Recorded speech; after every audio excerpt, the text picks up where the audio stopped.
today here at our homestead, working on the fence line. Fence line is so important, y'all. You gotta have a good fence.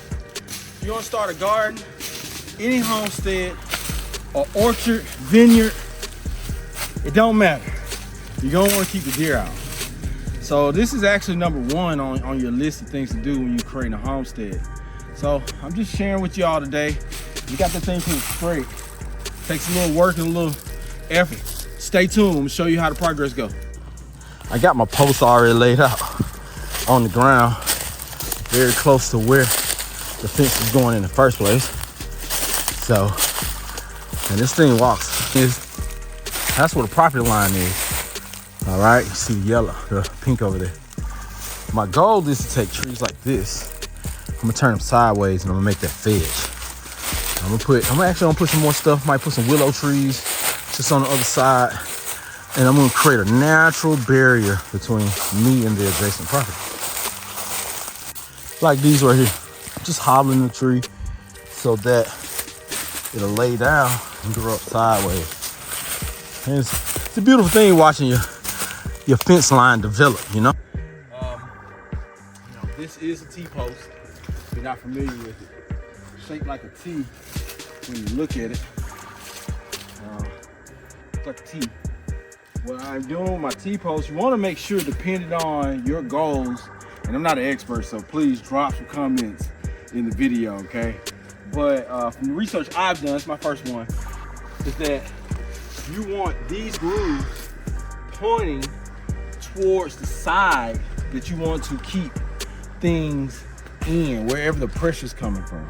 So if your animals are going to be pressing from this side out, the pressure's coming from this side, you want your grooves on this side. If the pressure's come from the outside, predators, you want your grooves facing on the outside. And so what's so important, you see I want to get this very flat with the line. I also I'm only taking it in the ground to that coupling right there. What's going to happen is going to keep all my posts even, as you can probably see, and they're all facing the same way. We also don't want it, we do want it square. I could use a leveler even more to get way more precise, but I'm just kind of eyeballing it because of how long the stretch is. So I got them about 8 feet apart. I will be putting some wood in between here, but y'all, when you get your homestead and after you figure out your driveway and your water and you're ready to get started in your septic tank, you better be thinking about your fence. All right, this might be all we do for today, but it's just so fun seeing it done. And when it all comes together, you know that line passing, it touched that tree just a little bit, but as you can see, we're happy with the work. See, everything's pretty much on that line. Pretty much on that line all the way up. So this is what your T-post should look like.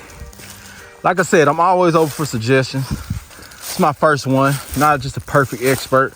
I'm actually about to look at a little bit more information on what to do when you have a dip like that. I may just ride it on down into the dip. I may keep it all even across the top. Do more research. Comment below if you know what to do.